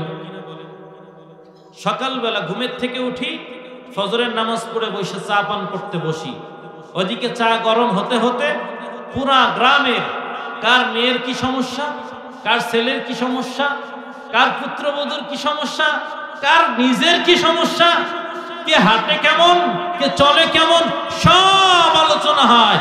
এমনকি চেয়ারম্যান মেম্বার পর্যন্ত ছাড় পায় না। এর ভিতরে চলে আসছে চেয়ারম্যান সাহেব অথবা মেম্বার সাহেব চলে আসছে, এতক্ষণ বদনাম বলতেছিলাম, আরে ভাইজান আপনার কথা এতক্ষণ বলতেছিলাম, আপনি অনেকদিন বাঁচবেন। এই কাজ করে সকালবেলা, আবার সন্ধ্যার বেলা আবার চা খাওয়ার জন্য চলে যায়, চা পান করার জন্য চলে যায়। রব বলে, এই 2 টাইম যদি তোমরা বেশি বেশি করে জিকির করতে পারো, আমাকে যদি স্মরণ করতে পারো, তাহলে তোমরা জবানের গুনাহ থেকে বেঁচে যেতে পারো। রব্বুল আলামিন জাকারিয়া পয়গম্বরের মাধ্যমে তার কওমকে জানায় দিলেন রবের জিকির করার জন্য। জাকারিয়া পয়গম্বরের কওম রবের জিকির করলেন। একটা পর্যায়ে জাকারিয়া পয়গম্বরকে রব সন্তান দান করলেন। আপনাদের আশ্চর্য মনে হচ্ছে মনে হয় না? হ্যাঁ, আল্লাহ কি চাইলে পারে সন্তান দিতে? শক্তি আছে আল্লাহ, নাকি আল্লাহ বুড়া হয়ে গেছে? আগের মতো শক্তি আছে? আল্লাহ চাইলে এখনো পারে কি পারে না? কত বুড়া বয়স, 65-70 বছর হয়ে গেছে। আমার উস্তাদের এক বন্ধু, উনি ওনার সাথে সাক্ষাৎ, তো এক কথা দুই কথা বলতে বলতে হুজুর বলতেছে আমার একটা মেয়ে আছে 10 বছর বয়স। আমি বললাম আরে বাবা, ওনার বয়সই তো 75 বছর। ওনার বয়স যদি 75 বছর হয়, 10 বছরে যদি ওনার মেয়ে হয়, মেয়ের বয়স, তাহলে তো 65 বছর বয়সে তার কি হয়েছে? মেয়ে হয়েছে। জিজ্ঞাসা করলাম যে হুজুর আপনার ছেলে মেয়ে কয়জন? বলে 12 জন। কতজন? 12 জন। 5 মেয়ে 7 ছেলে। জিজ্ঞাসা করলাম আমাদের খালাম্মা কয়জন? একজন। ছেলে মেয়ে কতজন? 12 জন। আল্লাহ তাআলা দিয়েছেন, সবগুলোর মানুষ করছে। কোটি কোটি টাকার মালিক আল্লাহ তাআলা বানিয়েছেন। তো সম্মানিত উপস্থিতি, আমাদের যদি সন্তান চাওয়ার প্রয়োজন হয়, একজনের কাছে চাইবো, তিনি কে? আরো জোরে বলেন কে? আল্লাহ তাআলার কাছে চাইবো। তো আল্লাহ তাআলার নবী জাকারিয়া পয়গম্বর সন্তান চেয়েছেন, রব এবার সন্তান তাকে দিবেন। তো সন্তান দিবেন, সন্তান দিয়েও দিচ্ছেন। দিয়ে এবার রব, আগে তো ডাকছে বাবাকে, প্রথমে জাকারিয়া নবী ডেকেছেন রবকে, এবার রব ডেকেছেন জাকারিয়া নবীকে, দিছেন সন্তানের শুভ সংবাদ, হয়েছে সন্তান। রব্বুল আলামিন এবার সন্তানের নাম ধরেও কোরআনে ডেকেছেন। সুবহানাল্লাহ। ইয়া ইয়াহইয়া খুযিল কিতাবা বিকুওয়া ওয়া আতাইনাহুল হুকমা সাবিয়্যা ওয়া হানানাম মিন লাদুন্না ওয়া যাকাতা ওয়া কানা তাকিয়্যা। রব্বুল আলামিন বলেন ইয়াহইয়া, তুমি কি করো? কিতাব ধারণ করো। তুমি নিজ শক্তিতে কিতাব ধারণ করো, কিতাব গ্রহণ করো। এ জাকারিয়া সন্তান ইয়াহইয়া, তুমি কি করো? কিতাব গ্রহণ করো, কিতাব হাতের ভেতরে নাও। রব্বুল আলামিন ছোট বাচ্চাটারে বললেন কিতাব ধরার জন্য। এই ছোট বাচ্চা কেমনে কিতাব ধারণ করবে? রব্বুল আলামিন বলে দেন, আমি ছোটবেলায় তাকে হিকমত দিয়া, জ্ঞান গরিমা দিয়া আমি তাকে ভরপুর করে দিয়েছিলাম। 4 মাযহাবের এক মাযহাবের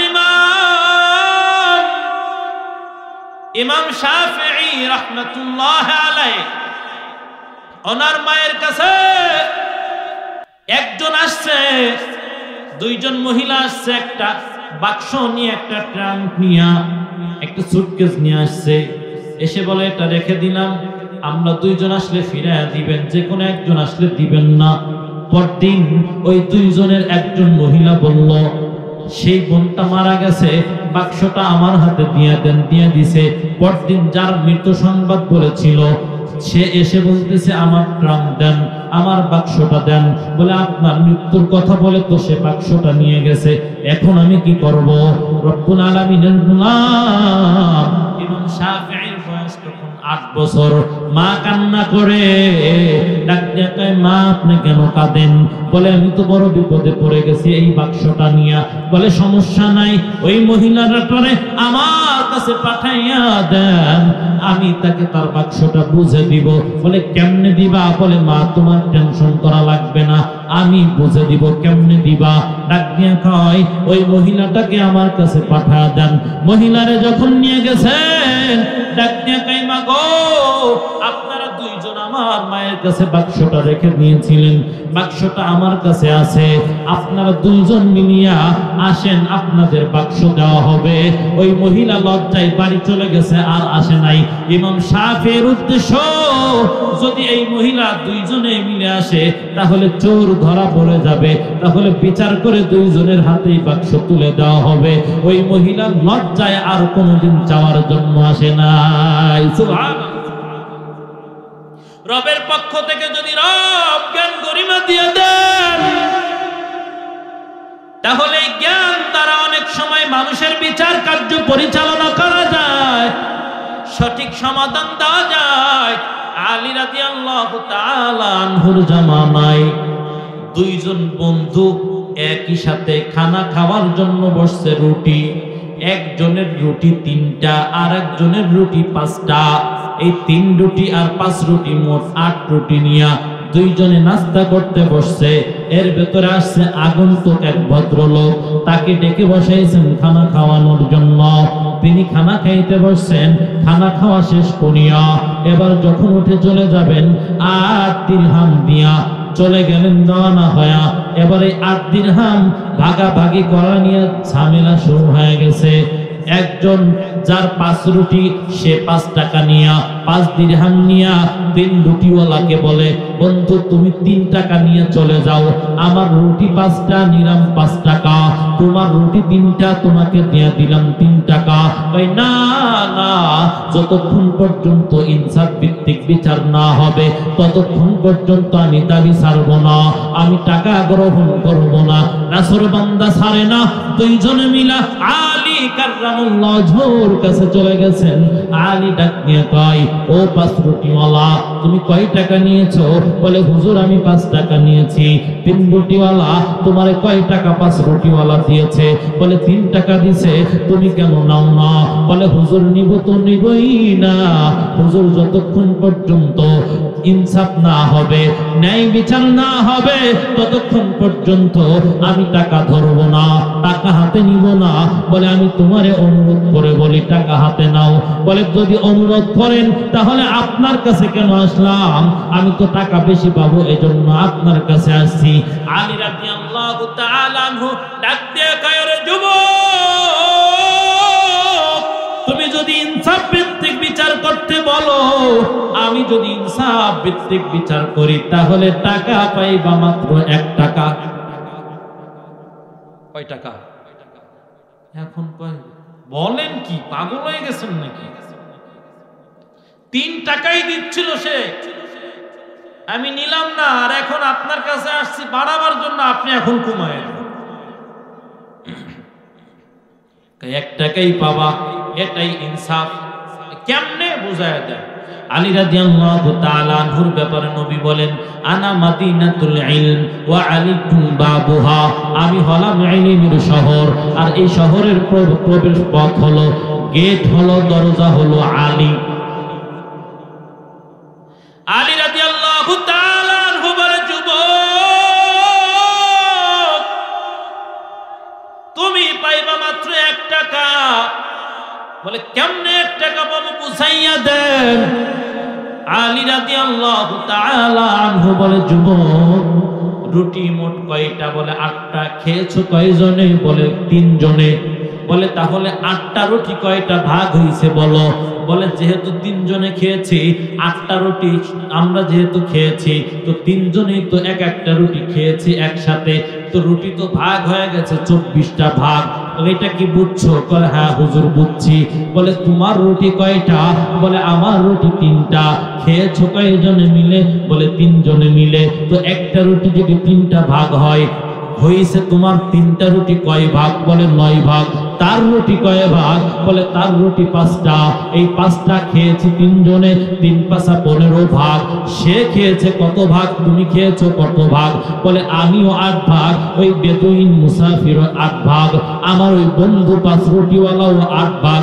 বলে তার রুটি তো 5টা, 3 5 15টা ভাগ হইছে, সে খাইছে 8 ভাগ, বাকি আছে 7 ভাগ। তুমি তোমার রুটি 3টা, 3 তিরিকে 9 ভাগ, তুমি খেয়েছো 8 ভাগ, বাকি আছে 1 ভাগ।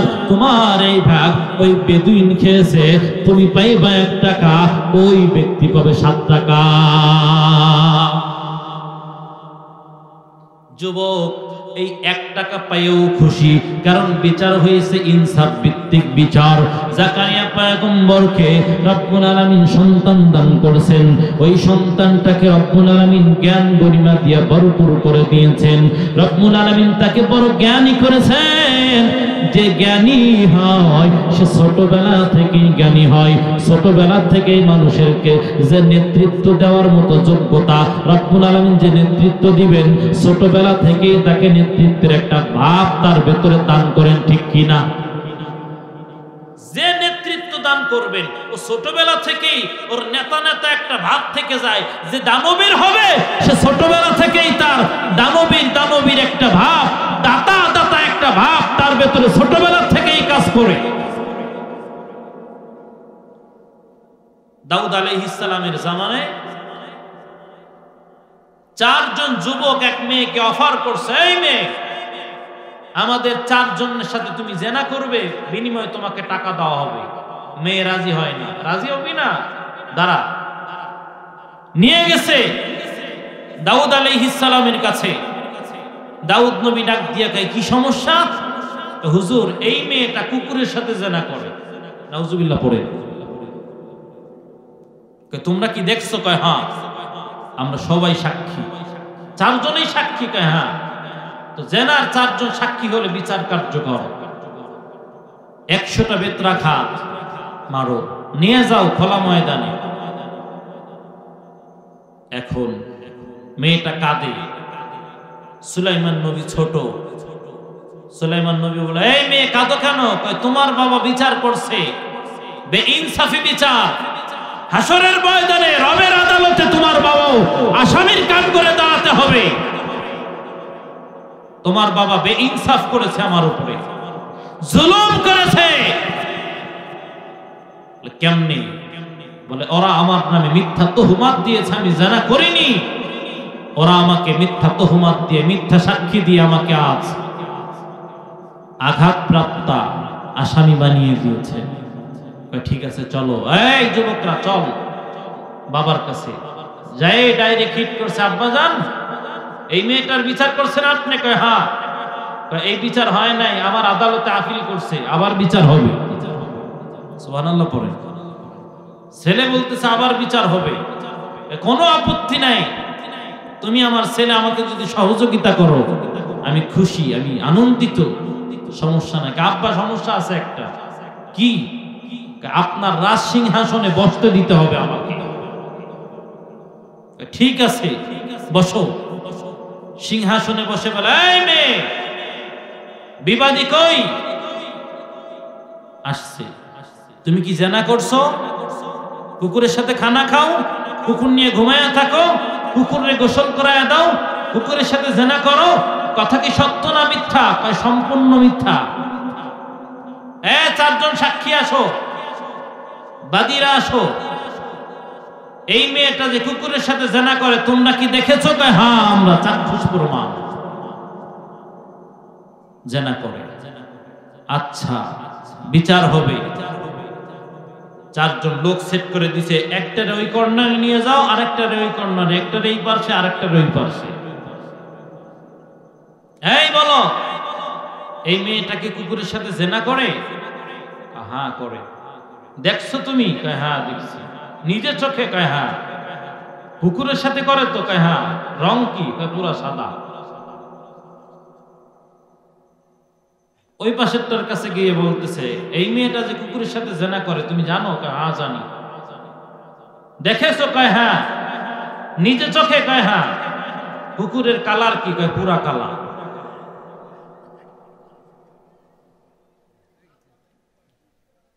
ওই পাশে গেছে, এই মেয়েটা কুকুরের সাথে জেনা করে তুমি জানো? কয় হ্যাঁ জানি। কুকুরের কালার কি? কয় শিয়াইলা কালার। 4 জনের কালার 4 রকম হয়ে গেছে। সুলাইমান পয়গম্বর বলে, না, ওই মেয়েটাকে আজ আসামির কাঠ করে দান করতে হবে না। এই 4 জনকে নিয়ে যাও, এই 4 জনের গায়ে 300টা 20টা আঘাত করে দাও, কারণ ওরা ওর নামে মিথ্যা তহমত দিয়েছে। মিথ্যা তহমত যেহেতু দিয়েছে, বিচার মেয়ের হবে না, এই বেঈমানদের বিচার হবে। এই জমিনের ভেতরেও যারা উলামায়ে কেরামের উপরে বেইনসাফি করেছো, উলামায়ে কেরামের উপরে নির্যাতনের স্টিম রোলার চাপায়া দিছো, উলামায়ে কেরামকে যারা ফাঁসিতে ঝুলিয়েছো, এই জমিনে কোরআনের মাহফিল হতে গেলে বারবার অনুমতির জন্য দৌড়াতে হয়।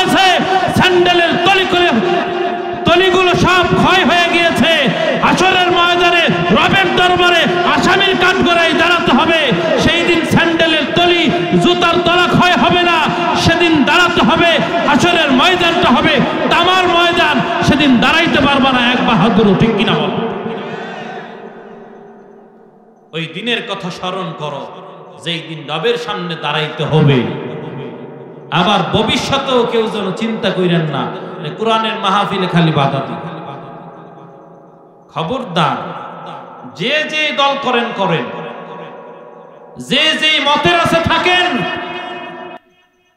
এই কোরআন যে কালো তারও কোরআন, যে সুন্দর তার জন্য কোরআন, যে লম্বা তার জন্য কোরআন, যে খাটো তার জন্য কোরআন, যে উঁচু বংশের তার জন্য কোরআন, যে নিচু বংশের তার জন্য কোরআন, চেয়ারম্যানের জন্য কোরআন, এমপির জন্য কোরআন। এই কোরআন যদি প্রত্যেকটা ঘরের ভেতরে চালু হয়ে যায়, সেই দিন আর বয়ান করা লাগবে না। প্রত্যেক ঘরের থেকে যখন কোরআনের আওয়াজ বেশি আসবে, তারপর দিন সংসদে কোরআনের আইন জারি হয়ে যাবে, ঠিক কিনা বলে? আর কোরআনের আইন যদি সংসদে একবার সংসদে বাস্তবায়ন হয়ে যায়, সেই দিন আর বাংলাদেশ নয়, তামাম পৃথিবী স্বর্ণের পৃথিবী হয়ে যাবে, সেই সাহাবীদের যুগের মতো হয়ে যাবে, ঠিক কিনা বলে?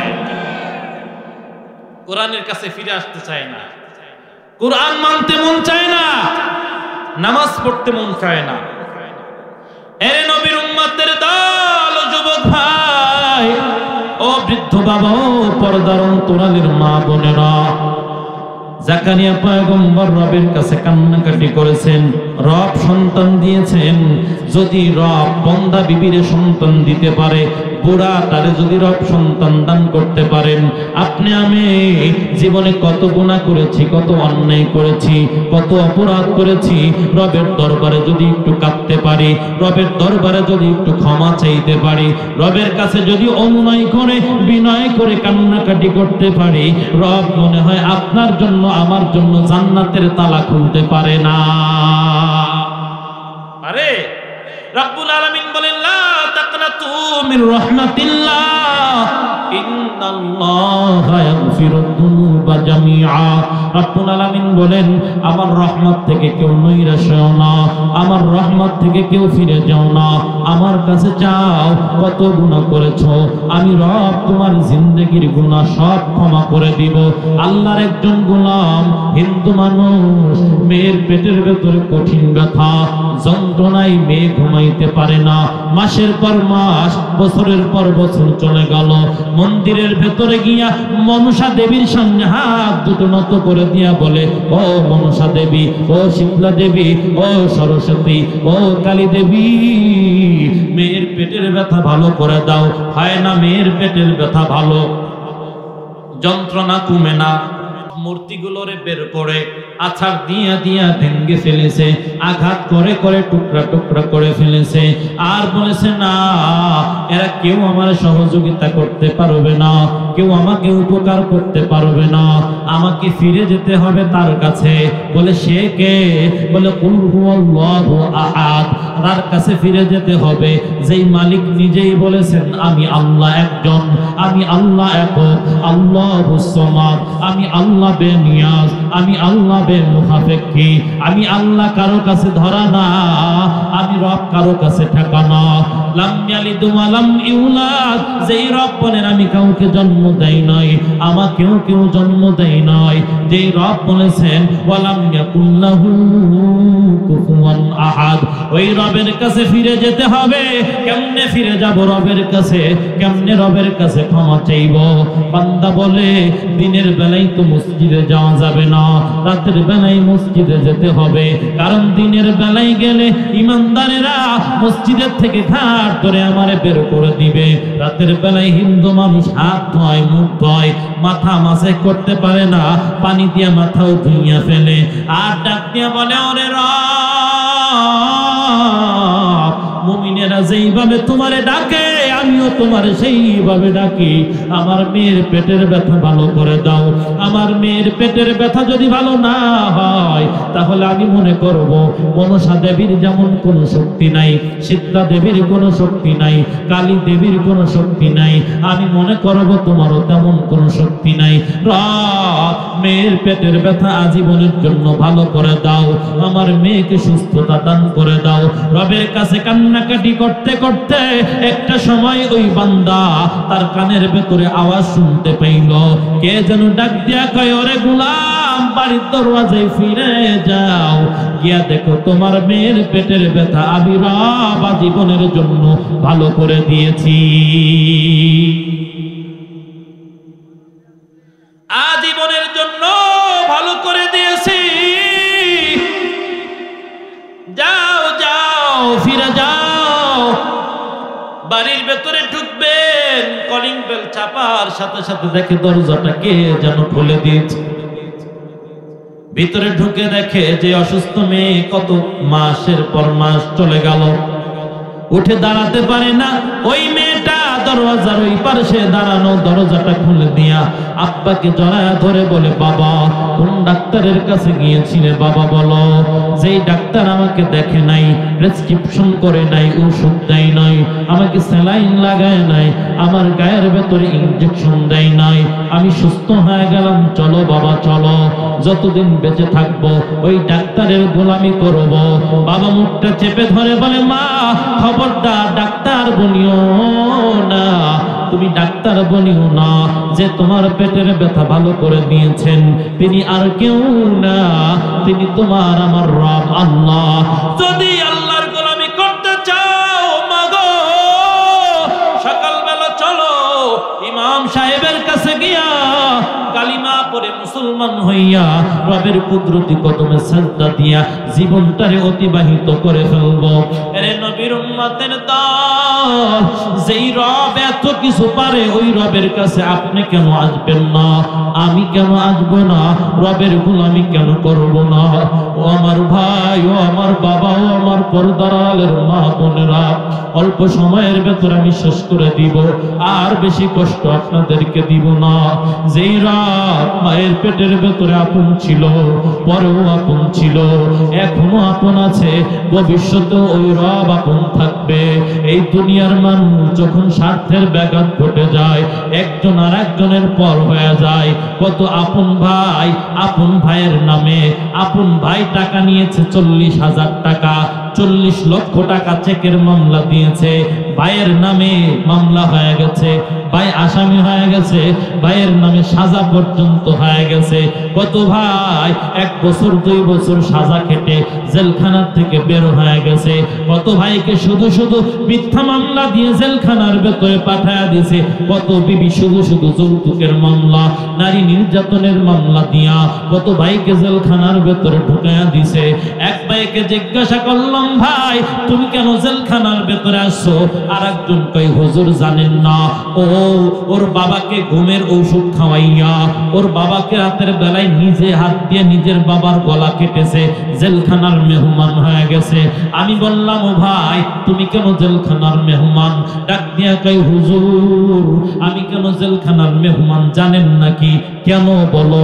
বলে, আমার নিজের আপন বোনটারে আমি নিজে হাতে কাঁচি দিয়া জবেহ কইরা, ওই কাঁচি নিয়া রক্ত মাখা শরীর নিয়া আমি থানায় নিজে গিয়েছিলাম, আমার বোনকে আমি হত্যা করছি, আমারে কি কিছু করবেন না? চলে গেল, নিজের আপন বোনটারে পর্যন্ত হত্যা করে ফেললো, নিজে জেলখানার মেহমান হয়ে গেল। আমি বললাম, ও ভাই সিফাত তুই কি বাড়ি যাবি না?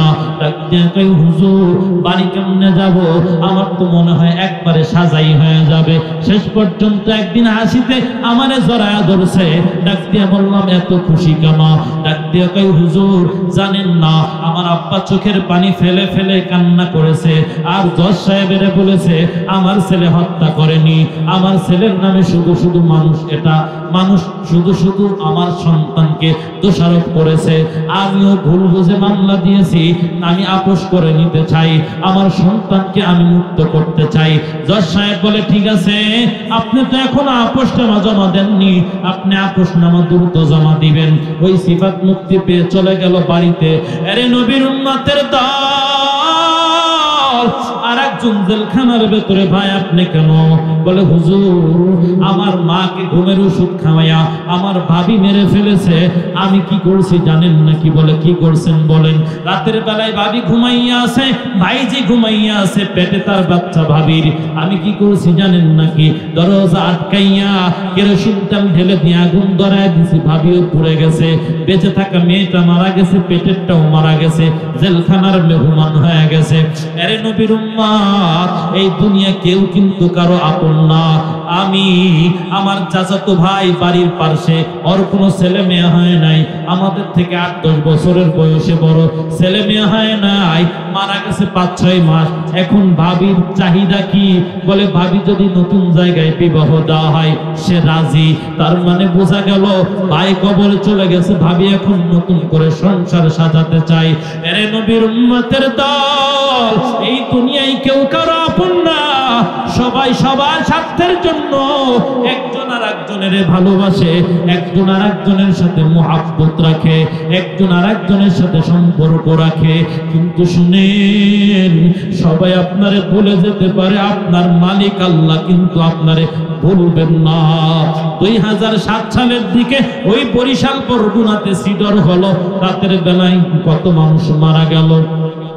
একটা ঘরের ভেতরে 2টা বাচ্চা, স্বামী আর বিবি, দুইজনে পরামর্শ করে পানি যেভাবে বাড়তেছে সবাই মারা যাবে, আমিও মারা যাব, সন্তান দুটো মারা যাবে, তুমিও মারা যাইবা, চলো আমরা বাঁচার জন্য একটু চেষ্টা করি, চলো নিজেরা একটু বাঁচার জন্য চেষ্টা করি।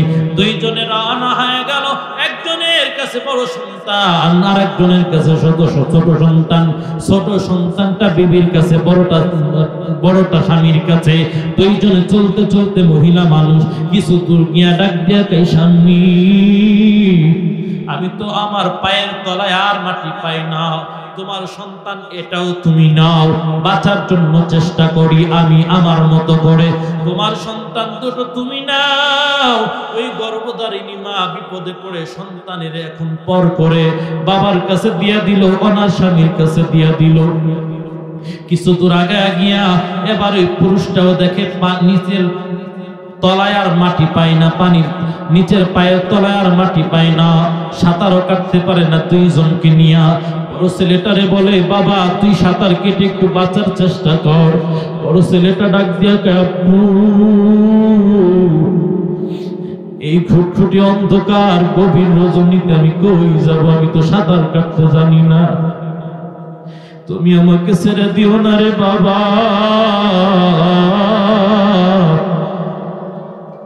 তুমি যদি আমাকে ছেড়ে দাও হাবুডুবু খেয়ে মারা যাব, আমি বাঁচবো না।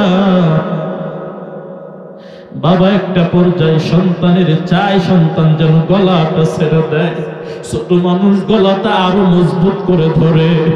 একটা সময় বাবা নিরুপায় হইয়া সন্তানের হাতের ভেতরে এত জোরে কামড় মেরে দিছে, সন্তানের হাত দিয়া রক্ত বের হওয়া শুরু হয়ে গেছে। সন্তান হাতটা ছেড়ে দিয়া হাবুডুবু খেতে খেতে একটা সময় পানির ভেতরে ডুবে গেল।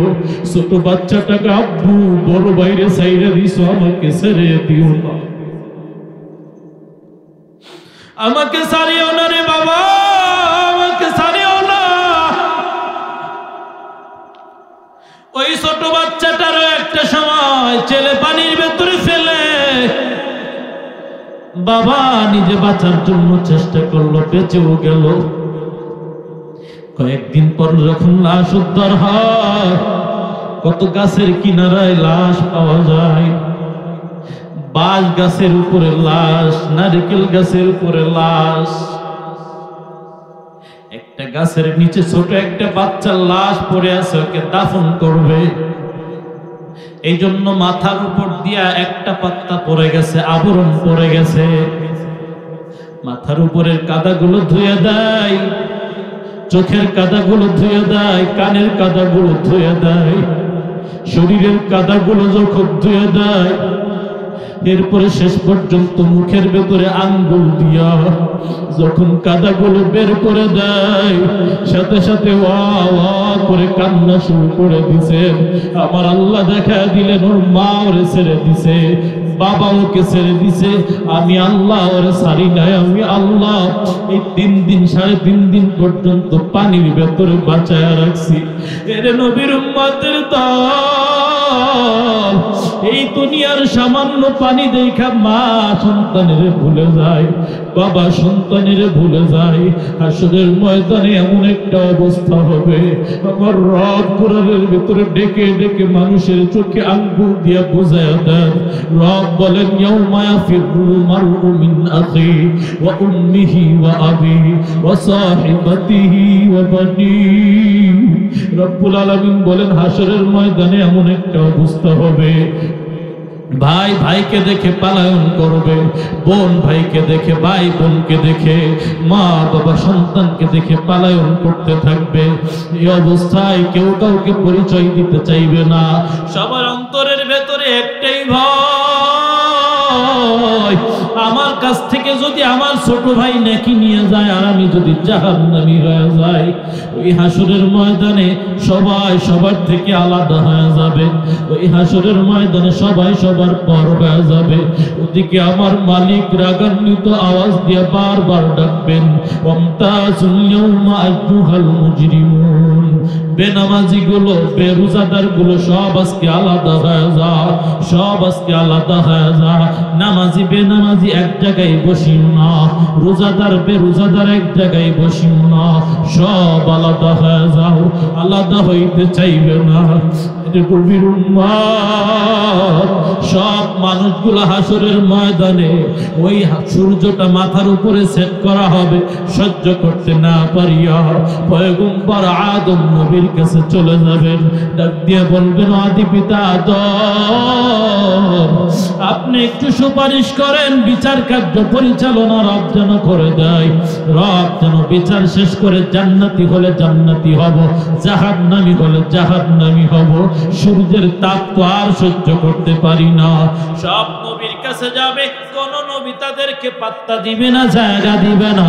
কোন নবী রবের দরবারে কথা বলতে চাইবে না। সব মানুষগুলা যাইতে যাইতে যাইতে যাইতে ঈসা পয়গম্বরের কাছে চলে যাবেন। এই নবীর উম্মত সব নবী কান্না করবে, আমার রব তাকায় দেখবেন কান্নার মিছিলে মুহাম্মদ নবী নাই। রব্বুল আলামিন তাকায় দেখবেন রবের চেয়ারের পাশেই নবীর জন্য একটা চেয়ার, ওই চেয়ারের নাম হবে মাকামে মাহমুদ। রব্বুল আলামিন বলেন আসা আইয়াবআতাকা রব্বুকা মাকাম মাহমুদা। রব্বুল আলামিন বলেন মায়াত নবীকে রব্বুল আলামিন একটা চেয়ার দান করবেন, আসন দান করবেন। এই আসনের নাম হবে মাকামে মাহমুদ। নবী আসনে উপবিষ্ট হবেন না, বসবেন না, নবী সাজদায় পড়ে যাবেন। সাজদায় পড়ে পড়ে একটা আওয়াজই নবী দিবেন, রব্বি হাবলি উম্মতি, রব্বি হাবলি উম্মতি। আল্লাহ আমার উম্মতের আপনি মাফ করে দেন, আমার উম্মতের আপনি ক্ষমা করে দেন। প্রত্যেকেই কাঁদবে, আল্লাহ আপনি আমারে ক্ষমা করেন, আমারে মাফ করেন। আমার মায়াত নবী একাই শুধু আওয়াজ দিবেন, আপনি আমার গুনাহগার উম্মতদের ক্ষমা করে দেন, মাফ করে দেন। এরে নবীর উম্মত, বাড়ির ভেতরে বাবার উপরে মায়া, মায়ের উপরে বাবা বড় রাগ। বাবা রামদা নিয়ে দৌড়ায় মায়ের গলা কাটবার জন্য। বড় ছেলে বাধা দেয়, বাবা শুনে না। মেজ ছেলে বাধা দেয়, বাবা শুনে না। সেজ ছেলে বাধা দেয়, বাবা শুনে না। ছোট ছেলে আগাইয়া গিয়া আব্বু দাঁড়াও, কয়ে বাবা সামনের থেকে সরে যা। কই না বাবা আমার একটা কথা আছে। কি বলো? বলে আমার টাকা লাগবে 10 টাকা। বলে যা টাকা নিয়ে যা, 10টা মিল্কের নিকি নিয়া সন্তান নিজের মুখের ভেতরে একটা দিয়া আব্বার হাতে আর একটা দিয়া আব্বু তুমি খাও। সন্তানের সামনে বাবা কই না আমি খাবো না। ডাক দিয়ে কই বাবা তুমি যদি না খাও আমি আমার মুখেরটা কিন্তু ফেলে দিব। বড় ছেলেরে তারাইয়া দেয়, মেজোটারে তারাইয়া দেয়, সেজোটারে তারাইয়া দেয়, ছোট বাচ্চাটারে আর তারা দিতে পারে না। ওই কঠিন রাগের সময় মিল্কেন্ডি সন্তানটারে খুশি করবার জন্য নিজের মুখের ভেতরে যেমন নেয়, আবার মালিক দেখবেন পয়গম্বর আদম কাঁদতেছেন, আদম কান্নার দিকে আল্লাহ তাকাবেন না, শীষের কান্নার দিকে আল্লাহ তাকাবেন না, ইদ্রিসের কান্নার দিকে আল্লাহ তাকাবেন না, নূহ নবীর কান্নার দিকে আল্লাহ তাকাবেন না, আল্লাহ তাআলা দাউদ পয়গম্বরের কান্নার দিকে তাকাবেন না, সুলাইমানের কান্নার দিকে তাকাবেন না, আল্লাহ তাআলা ইব্রাহিম নবীর কান্নার দিকে তাকাবেন না, ইসমাইলের কান্নার দিকে তাকাবেন না, ইসহাকের কান্নার দিকে তাকাবেন না, ইয়াকুবের কান্নার দিকে তাকাবেন না, মূসার কান্নার দিকে তাকাবেন না, শুআইবের কান্নার দিকে তাকাবেন না, জাকারিয়ার কান্নার দিকে তাকাবেন না, বাদশা যুলকারনাইনের কান্নার দিকে রব তাকাবেন না, ইউসার দিকে তাকাবেন না, হারুন পয়গম্বরের দিকে রব্বুল আলামিন তাকাবেন না, কারো কান্নার দিকে তাকাবেন না। ছোট বাচ্চার মতো আমার মায়ার নবী যখন কাঁদবেন, রব আমার উম্মতের আপনি ক্ষমা করে দেন, আমার রব ডাক দিয়া বলবেন নবী মাথা উঠাইয়া সুপারিশ করেন। আপনার একটা গুনাহগার উম্মত যার জন্য আপনি সুপারিশ করবেন, আমি আল্লাহ ওয়াদা করলাম আপনার একটা গুনাহগার উম্মতেরও আমি রব জাহান্নামের আসামি বানাবো না। এই জন্য আমার যুবক ভাই ও আমার বৃদ্ধ বাবা, পর্দার অন্তরালের মা বোনেরা, নিয়ত করে ফেলি আজকের থেকে আর নামাজ কাজা করব না, নবীর সুন্নাত দাঁড়িয়ে রাখবার জন্য চেষ্টা করব, হালাল রুজি উপার্জন এবং ভক্ষণ করার জন্য চেষ্টা করব। কারা কারা রাজি আছেন হাত তুলে আমার মালিকের একটু দেখায়া দেন। রব্বুল আলামিন সবাইকে পাঁচ ওয়াক্ত নামাজি বানায়া দেন। ও আল্লাহ নবীর সুন্নাত দাঁড়িয়ে রাখার তৌফিক দান করে দেন রব্বুল আলামিন। ও আল্লাহ আমার মা বোনদের পর্দায় থাকার তৌফিক দান করে দেন, স্বামীর খেদমত করার তৌফিক দান করে দেন রব্বুল আলামিন। আয় আল্লাহ প্রত্যেকের সংসারের ভেতরে আপনি শান্তির ব্যবস্থা করে দেন। সকলে পড়েন আমিন, আলহামদুলিল্লাহ বলে হাত নামায়া দেন। সম্মানিত উপস্থিতি, যতটুকু আলোচনা আমরা কোরআন থেকে শুনলাম, রব্বুল আলামিন এই ঘটনা শেষ করে আবার বলতেছেন আযকুর ফিল কিতাবি মারইয়াম। সূরা মারইয়ামের জাকারিয়ার ঘটনা তো আমরা মোটামুটি বললাম, কিন্তু রব্বুল আলামিন বলেন নবী আপনি একটু মারইয়ামের ঘটনাটা মানুষের শুনান। এখন মারইয়ামের ঘটনা শোনাইতে গেলে অনেক রাত হয়ে যাবে। আল্লাহ তাআলা যদি আবার কবুল করেন আবার আমরা মারইয়ামকে নিয়ে আলোচনা করব। এই সূরা একটা ঘটনা শেষ হয়, আবার আল্লাহ তাআলা বলেন আযকুর ফিল কিতাবি ইব্রাহিম। নবী আপনি জাকারিয়ার ঘটনাটা তো বললেন, মারইয়ামেরটা তো বললেন, একটু ইব্রাহিমেরটা বলেন না। ইব্রাহিমেরটা শেষ হয় আযকুর ফিল কিতাবি ইদ্রিস। নবী ইদ্রিসের ঘটনাটা একটু শোনায় দেন। সুবহানাল্লাহ। একটা শেষ হয়, আল্লাহ তাআলা নবীর কয় আরেকটা শোনান। সম্মানিত উপস্থিতি, আমরা কোরআন সুন্নাহর আলোকে যতটুকু আলোচনা শুনলাম, আমরা কি চাইলে পারি না রবের খাঁটি গোলাম হয়ে যেতে? আমরা কি চাইলে পারি না নবীর খাঁটি উম্মত হয়ে যেতে? রব আমাদেরকে রবের খাঁটি গোলাম, নবীজির খাঁটি উম্মত হওয়ার তৌফিক দান করেন। সকলে পড়েন আমিন।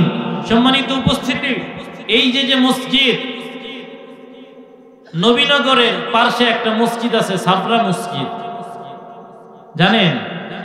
3 তলা মসজিদ, কিন্তু সেই সাবরা নাম রয়ে গেছে, একচালা